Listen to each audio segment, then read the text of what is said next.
নমস্কার। নকল সাহেব মন্দা ক্রান্তা সেন, শোনো শোনো সবাই একটা মজার কথা শোনো। ব্যাপারখানা রহস্যময়, সন্দেহ নেই কোনো। বাংলাদেশের ঘরে ঘরে সকল ছেলে মেয়ে হঠাৎ এমন খেপলো কেন সাহেব হতেছে? বাঙালি বা মায়ের শিশু যখন গেল স্কুলে, অন্য ভাষার চাপে নিজের ভাষাই গেল ভুলে।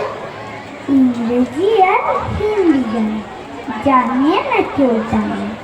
শিক্ষিত কি বলে এদের বলে হ্যাংলা। অন্য লোকের নকল করেই ধন্য। আমাদের তো লজ্জা পাওয়া উচিত এদের জন্য। এই ভাষাতে রবি ঠাকুর লেখেন গীতাঞ্জলি। নোবেল পাওয়া এই ভাষাতে আমরা কথা বলি। এমন বিরাট মর্যাদা কটা ভাষায় আছে, আমরা কেন বিকিয়ে যাব অন্য ভাষার কাছে? তাই তো বলি আপত্তি নেই অন্য ভাষা শিখতে, আপত্তি নেই হিন্দি বলায় ইংরেজিতে লিখতে।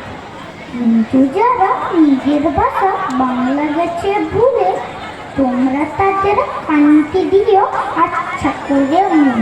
নমস্কার।